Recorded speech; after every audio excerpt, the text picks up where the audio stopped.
scoring table is not yet clear. This is a three-pointer. Yes, it is. And that's a three-pointer is Larry Bird.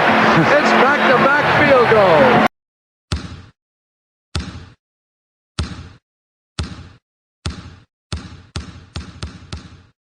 At the 1980 NBA All-Star Game in Landover, Maryland, rookie Larry Bird came off the bench as a reserve for the Eastern Conference.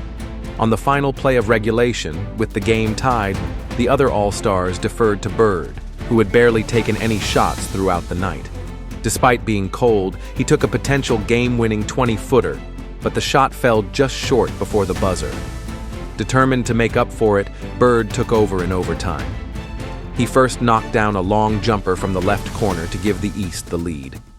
On the next possession, from nearly the same spot, he drilled a deep three-pointer shot, putting the East ahead for good. Then came his most spectacular play. After securing a defensive rebound, Bird fired a long outlet pass to start the fast break. Instead of watching from the backcourt, he sprinted down court to follow the play. When Moses Malone's close-range attempt missed, the ball was batted around and rebounded awkwardly toward the middle of the lane.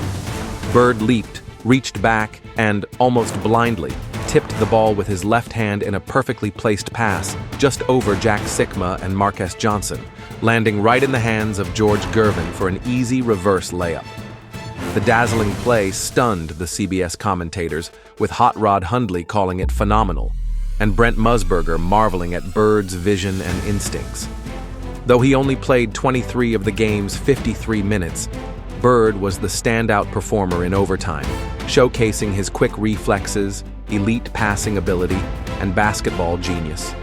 His heroics helped secure a 144-136 victory for the East, proving that even as a rookie, he belonged among the game's greatest.